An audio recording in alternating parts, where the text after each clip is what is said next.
အားလုံးပဲမင်္ဂလာပါ UK Match ရဲ့ Facebook နဲ့ YouTube Channel ကနေကြိုဆိုပါတယ်ဒီမင်းကြကတော့ဥရောပပြိုင်ပွဲတစ်ခုဖြစ်တဲ့ Super Cup ပြိုင်ပွဲကို Hungary နိုင်ငံဘူဒါပက်စ်ကဒီဘယ်လိုပြောမလဲ Puskas Arena မှာကျင်းပသွားခဲ့တယ်အဲ့ပွဲမှာတော့လက်ရှိဥရောပချန်ပီယံတွေဖြစ်ကြတဲ့ Champions League ရဲ့ချန်ပီယံ FC Bayern Munich အသင်းနဲ့ဒီ La Liga ကဒီပြောမယ် Europa League ချန်ပီယံ Sevilla တို့တွေ့ခဲ့ကြတာပါနှစ်သင်းလုံးကပြီးခဲ့တဲ့ရာသီမှာအောင်မြင်ဆုံးအသင်းတွေဖြစ်မှတ်တမ်းဝင်ခဲ့တဲ့တော့ဥရောပပြိုင်ပွဲတွေမှာဘူဆွဲထားတဲ့အတွက်ကြောင့်နှစ်သင်းလုံးအတွက်နောက်ထပ်ဥရောပစူပါဖလားကိုလူရတာပါနှစ်သင်းလုံးက history မှာလဲ Europa League ပြိုင်ပွဲနဲ့ Champions League ပြိုင်ပွဲတွေမှာဘူဆွဲခဲ့ပြီးကစားရတဲ့ Super Cup မှာတစ်ချိန်စီပဲဘူဆွဲထားတယ်ဘိုင်ယန်ဟာဖလားသုံးလို့ရတဲ့2013ခုနှစ်မှာတစ်ကြိမ်ပိုဆွဲခဲ့ဘူးလို့ဆဗီယာကတော့2006ခုနှစ်မှာတစ်ကြိမ်ပိုဆွဲတယ်အဲ့နောက်ပိုင်းမှာနှစ်သင်းလုံးကဘယ်သူမှကိုပိုမဆွဲတော့တာပါဒါဟာထူးထူးခြားခြားနော်ဘိုင်မြူနစ်ဆိုရင်ဒီချန်ပီယံလိပြိုင်ပွဲမှာ6ကြိမ်အောင်ချန်ပီယံဖြစ်ထားတာပါဒါပေမဲ့ကျွန်တော်တို့စူပါကပ်မှာသူတို့တစ်ကြိမ်ပဲပိုဆွဲပူပါတယ်ဆိုတော့နှစ်သင်းလုံးကဒီပိတ်သက်ပေါင်း2000နီးပါးရှိတဲ့ဟန်ဂေရီနိုင်ငံကဘူစကက်ကဒီကွင်းကြီးထဲမှာကစားခဲ့တာပါဒီပွဲမှာကျွန်တော်တခုပြောချင်တာကနှစ်သင်းလုံးအတွက်ဒီပွဲကဥရောပဘောလုံးပွဲချုပ်ကဒီကိုဗစ် test ပုံစံနဲ့ဒီပိတ်သက်တွေကိုစမ်းပြီးတော့ထည့်ထားတယ် social distance ပုံစံနဲ့ထည့်ထားတယ်ဒါပေမဲ့ပိတ်သက်ကတော့အများကြီးမပါဘူးပွဲကတော့တကယ်ကိုပွဲကောင်းတစ်ပွဲဖြစ်ခဲ့လို့အကျိတ်နဲ့ရှိခဲ့တယ်အထူးသဖြင့်ဘိုင်မြူနစ်ကလက်ရှိမှာဒီဥရောပချန်ပီယံဖြစ်ပြီးတော့ပြိုင်ပွဲရဲ့တွေမှာလည်းဂိုးတွေအများကြီးသွင်းထားတယ်ဂျာမန်ဘွန်ဒလီဂါမှာဆိုရင်ရှော့ကာကို10ဂိုးထိတောင်သွင်းထားတဲ့အခြေစွမ်းမျိုးရှိတယ်ဒါပေမဲ့သူတို့နဲ့တွေ့တဲ့ဆဗီယာဟာလုံးဝကိုထင်မထားလောက်အောင်ကိုတော်တော်လေးကိုကောင်းလို့ဘိုင်မြူနစ်ကိုတပွဲလုံးအတိုင်းအတာနဲ့တော်တော်ကိုဒုက္ခပေးနိုင်တဲ့အဆင့်တန်းမျိုးမှာရှိတယ်ဒီတစ်ချက်ကြောင့်ပဲဘိုင်မြူနစ်အသင်းဟာဒီပွဲမှာတော်တော်လေးကိုခက်ခဲကန်ရတယ်ဟုတ်တယ်တပွဲလုံးတိုင်းတာနဲ့ဆဗီယာကိုသူတို့ဖိကစားနိုင်တဲ့ဂိုးသွင်းခွင့်တွေအများကြီးရခဲ့တယ်ဆိုပေမဲ့တစ်ဖက်ကတံပြန်တိုက်စစ်တွေကိုလည်းသူတို့ကြံ့ကန်ခုခံရတယ်သူသဖြင့်ပွဲပြီးကန်ဒီမှာပေးခဲ့လိုက်ရတဲ့တံပြန်တိုက်စစ်မှာအန်နစီယာတာဒီဘယ်လိုပြောမလဲအပိုင်ဂိုးသွင်းမှုကိုအဆုံးသတ်နိုင်ရင်မန်ဝဲနော်ရတာမစိတ်နိုင်ခဲ့လို့ရှိရင်ဒီပွဲဟာဆဗီယာချန်ပီယံဖြစ်ပြီအဲ့လောက်ထိကိုဆဗီယာကကောင်းတာဆိုတော့ပွဲစကလေးကနှစ်သင်းလုံးအကျိတ်နဲ့ကစားရင်ကအာလာဘာကြောင့်ဒီဘိုင်ယန်ကပနဒီပေးလိုက်ရတဲ့ Ivan Rakitic တင်တယ်ကျွန်တော်ထင်တော့ Rakitic ကိုတိုက်လိုက်တဲ့အတွက်ကြောင့် Anthony Taylor ကပနဒီပေးလိုက်တယ်အဲ့ဒီပနဒီကိုဒီလိုမျိုး Ocampos ကကန်သွင်းပြီးတော့ဘိုင်ယန်ကိုဆဗီယာကတကူကိုမရှိနဲ့73မိနစ်တည်းမှာဥဆောင်နေတယ်အဲ့နောက်ပိုင်းမှာဆဗီယာကလည်းအခွင့်အရေးတွေရပါမယ်ဘိုင်မြူနစ်ကတော့ထုံးစံတိုင်းပြဒီကွင်းလယ်မှာဒီဘယ်လိုမှဘင်ဂျမင်ဖာဗက်က right back မှာကစားတယ်ဘယ်ဘက်ချက်မှာ Alfonso Davies ကိုနားပြီးတော့ Lucas Hernandez ကစားပြီးတော့အလယ်မှာတော့ Sule နဲ့ဒီအာလာဘာပေါ့ကွင်းလယ်မှာတော့ Goretzka ကစားပြီးတော့ရှေ့ကတော့ Kingsley Coman ကိုမပါဘဲနဲ့တစ်ဖက်က Serge Gnabry နဲ့ဒီ Leroy Sané နဲ့အထောင်တိုက်စစ်မှုက Lewandowski နဲ့နံပါတ်10 row ဖြစ်တော့ဒီ Thomas Muller ကစားတာပေါ့ဒီ Sevilla ကတော့ဒီ Eva Banega နေရာမှာဒီ Ivan Rakitic ကစားတယ်နောက်ဒီ Reguilon နေရာမှာအသစ်ကစားမတယောက်ကစားတာလို့အကုန်လုံးကဒီလူစင်းကြီးပဲ Europa League ကလူစင်းပဲ Luke De Jong ကပွဲထွက်ကစားခွင့်ရတာတကယ်တမ်းကစားတဲ့အခါမှာလဲ Sevilla ဟာတောက်လျှောက်ပိုင်းကိုချင်းချောက်နိုင်တဲ့ဂိုးသွင်းခွင့်တွေလည်းတော်တော်လေးအခွင့်အရေးပြန်ရတယ်အပြန်လန်ကစားနိုင်တယ်အထူးသဖြင့်ဒီပွဲမှာ Sevilla ဘက်မှာတော်တော်လေးကိုကောင်းတဲ့ခြေစွမ်းကဒီကို Carlos Cancelo ခွန်ဒေတို့ဒီကစားမတွေတော်တော်လေးကောင်းတယ်လို့ Ocampo ဆိုရင်တော်တော်ကိုကောင်းတယ်ဗျသူ့ရှိကနေဘောလုံးရသွားတဲ့အခါမှာဘိုင်မြူနစ်အသင်းကတော်တော်ကိုမနှဲလိုက်ဖြစ်ရတယ်သူ့ရဲ့ body power strength ပြီးတော့ power တော်တော်ကောင်းတဲ့အခါမှာ Ocampos ကအာဂျင်တီးနားလက်ရွေးစင်အသင်းမှာတေချာပေါက်ရွေးခံရမယ်ကစားမှာပဲနောက်မှာအာဂျင်တီးနားအတွက်တကယ့်ကိုအားကိုးရမယ်ကစားမှာမျိုး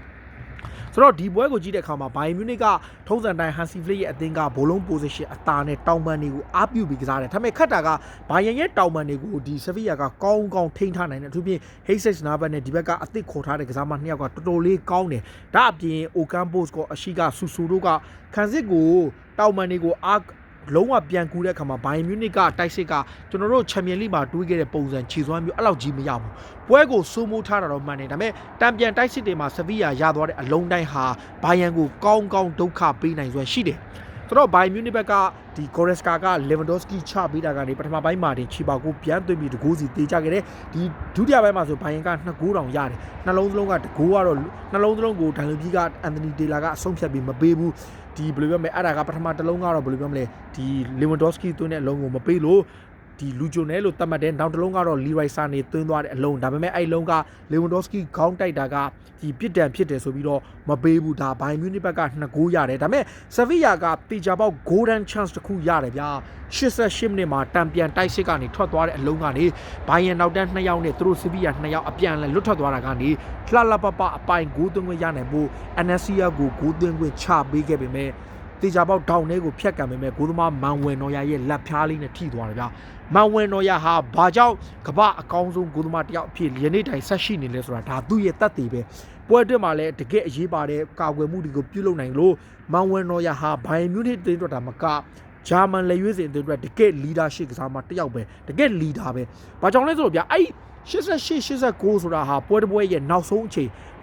န်မှာပြိုင်ပွဲအသင်းက1 by 1လွတ်သွားတဲ့အချိန်မှာကို့အသင်းပိတ်သက်တွေရောကို့အသင်းရဲ့နီးပြကစားမတွေအားလုံးဟာဂိုးသမားမန်ဝင်တော်ရာကိုပဲအားလုံးကကြည့်နေရတယ်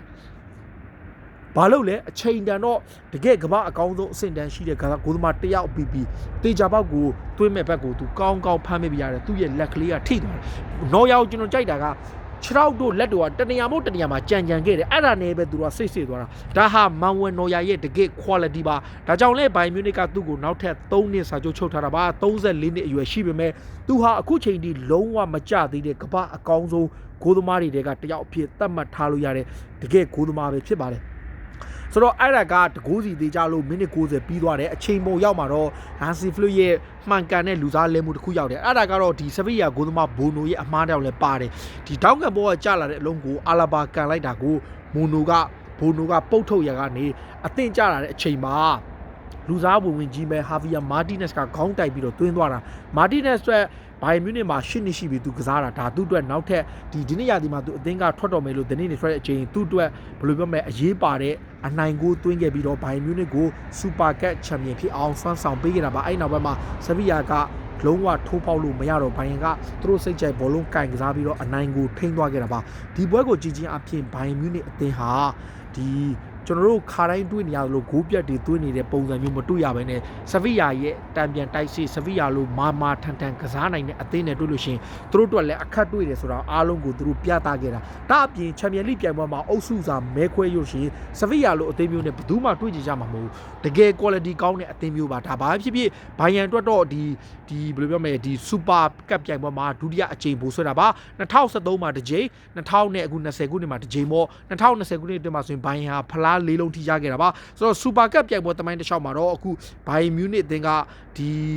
ီနှစ်ကြိမ်ပို့ဆွဲပြီး3ကြိမ်ရှုံးခဲ့ပူပါတယ်သူတို့ရှုံးခဲ့တာက1985 86နဲ့2000ခုနှစ်မှာရှုံးခဲ့တာပါဆဗီယာအတွက်တော့2006မှာချန်ပီယံဖြစ်ပြီးကြတဲ့ကနေ2009 2014 2015 2016 2020နောက်ဆုံး5ကြိမ်ထိရှုံးခဲ့တာပါဘိုင်ယန်ကတော့အခုချန်ပီယံဖြစ်တဲ့ကြောင့်ယူရို4သန်းစုချင်းငွေရရှိမှာဖြစ်ပြီးဆဗီယာက2သန်းရရှိမှာဖြစ်ပါတယ်ဒါကစူပါကပ်ပြိုင်ပွဲကစိတ်ဝင်စားစရာနဲ့ဒီဟန်ဂရီနိုင်ငံမှာကစားခဲ့တဲ့စူပါကပ်ပြိုင်ပွဲအကြောင်းကိုတင်ဆက်ပေးတာပါဒါအပြင်မင်းညကဒီနောက်ထပ်စိတ်ဝင်စားစရာအနေနဲ့ဥရောပပြိုင်ပွဲကယူရိုပါလိပြိုင်ပွဲရဲ့ခြေစစ်ပွဲတွေကိုလည်းဆက်ပြီးကန်ခဲ့ပါတယ်ပရီးမီယာလိကထော်တနမ်ဟော့စပါကအဝေးကွင်းသွားကန်ပြီး3ဂိုးတခုနဲ့နိုင်ခဲ့တာပါအဲ့ပွဲမှာစပါကဘယ်လိုပြောမလဲရှက်ကန်ဒီဂျာလားဗလာမီပြအသင်းရဲ့နာမည်အရန်ခတ်တယ်ဗျအဲ့မှာစပါကလေကစားမတွေတော်တော်များများဆုံလင်းပါပါတယ်ဒီအဲရစ်လာမလာတလုံးပြန်သွင်းပြီးတော့မှဟိုဘက်ကတကူပြန်ချေတဲ့ဒါပေမဲ့ဆုံးတကူသွင်းပြီးတော့ပွဲပြီးကန်နေမှာဒီဒုတိယပိုင်းမိနစ်90မှာဆုံးသွင်းပြီးတော့နောက်89မိနစ်မှာဒီဟာရီကိန်းတကူသွင်းတယ်ဆုံးတဲ့ဟာရီကိန်းကတော့လုံးဝကိုဂိုးမြင့်နေထော်တနမ်အတွက်တော့သူတို့ပြင်ကွေးလယ်မှာထော်တနမ်ကိုသဘောကျတဲ့အချက်ကအဓိကဘယ်သူပြောလဲဆိုအန်တိုဘီလီကိုပြန်ကောင်းမော်ရင်ညိုအသုံးချနေတာမော်ရင်ညိုအတွက်တော်တော်လေးကောင်းတယ်။ဘာကြောင့်လဲဆိုတော့အန်တိုဘီလီခြေစွမ်းမပြနိုင်ဘူးသူဟာလေးစီးကစားမဘာညာဆိုပြီးခဲ့တဲ့ရာသီကမော်ရင်ကိုဝေဖန်ထားပေမဲ့သူဟာ quality ကစားမထော်တနမ်ကဘာကြောင့်ကလပ်ဆန်ဂျီတင်ကြီးနဲ့ပေးရတယ်ဆိုတော့သူ့ရဲ့ခြေစွမ်းကိုအခုဟိုတနေ့ကလီဖလာပွဲမှာရောအခုဒီပွဲမှာရောနှစ်ပွဲရှိပြီခြေစွမ်းပြနေတာပါဆိုတော့ထော်တနမ်အပြင်ဝူးစဘက်ကလည်းဒန်ဆာနိုဇက်အသင်းကိုနိုင်လို့ AC မီလန်ကတော့ဇလတ်တန်အီဘရာဟီမိုဗစ်မပါပေမဲ့ဒီသူ သူတို့ကလည်း AC Milan ကလည်းဘိုဒန်ဆိုတဲ့အသင်းကို3ဂိုး2ဂိုးနဲ့နိုင်တယ်ဒါအပြင်ဒီတစ်ဖက်မှာကြည့်လိုက်ကျွန်တော်တို့တခြားအသင်းတွေမှာ Ranger ဒီ Steven Gerrard ရဲ့ Ranger လည်းနိုင်လို့ Barca လည်းနိုင်တယ်အသင်းတွေတော်တော်များများနိုင်တယ်ဗျမနစ်က Manchester United နဲ့ Quarter Final မှာတွေ့ခဲ့တဲ့ LASK အသင်းကတော့ 7-0 နဲ့တော့နိုင်တယ်ဗျဒီ 7-0 နဲ့နိုင်တယ်တော်တော်များများနိုင်တယ်ဗျ Sporting Lisbon လည်းနိုင်တယ်ဒါကတော့အခု club တော်တော်များများမှာ La Liga ကဆိုရင် Granada လည်းနိုင်တယ် Copenhagen လည်းနိုင်တယ်တော်တော်များများကိုနိုင်တယ်ဗျဒါကတော့ဒီအသင်းကြီးတွေတော်တော်များများနောက်တစ်ဆင့်တက်သွားခဲ့တဲ့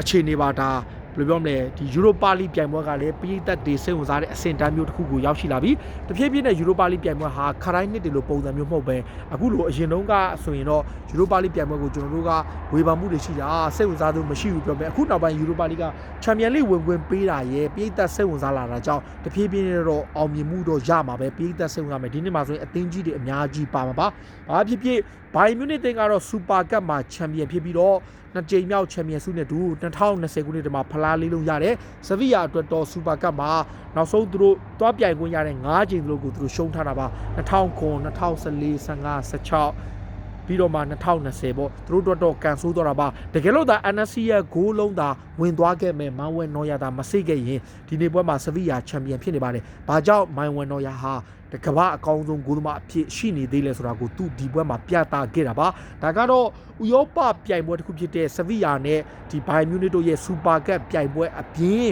တစ်ဖက်က Europa League ပြိုင်ပွဲက Tottenham AC Milan တို့နဲ့တခြားစိတ်ဝင်စားစရာအသင်းတွေအကြောင်းကိုကျွန်တော်တို့တင်ဆက်ပေးတာပါကျွန်တော်တို့အစီအစဉ်ကိုကြည့်ရှုအားပေးကြတဲ့ဘောလုံးချင်းပြည်သက်တွေအားလုံးကိုအထူးပဲကျေးဇူးတင်ပါတယ်ဒါအပြင်မြန်မာနိုင်ငံကပြည်သက်တွေမြန်မာနိုင်ငံဘောလုံးချင်းပြည်သက်တွေအားလုံးနဲ့ကမ္ဘာရဲ့ကဘောလုံးပြည်သက်တွေကိုတောင်းဆိုချင်တာက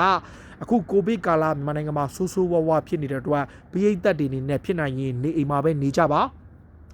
လုံးဝကိုအန်နီယမရှိအောင်ကိုသတိထားပြီးနေပါအလုံးမဖြစ်မနေသွားရတဲ့သူတွေအားလုံးလဲဂရုစိုက်ကြပါလို့ပြောရင်းနဲ့ပဲကျွန်တော်တို့ဒီကနေ့အစီအစဉ်ကိုဒီမှာပဲအဆုံးသတ်ပြစေအားလုံးကိုကျေးဇူးတင်တယ်နော်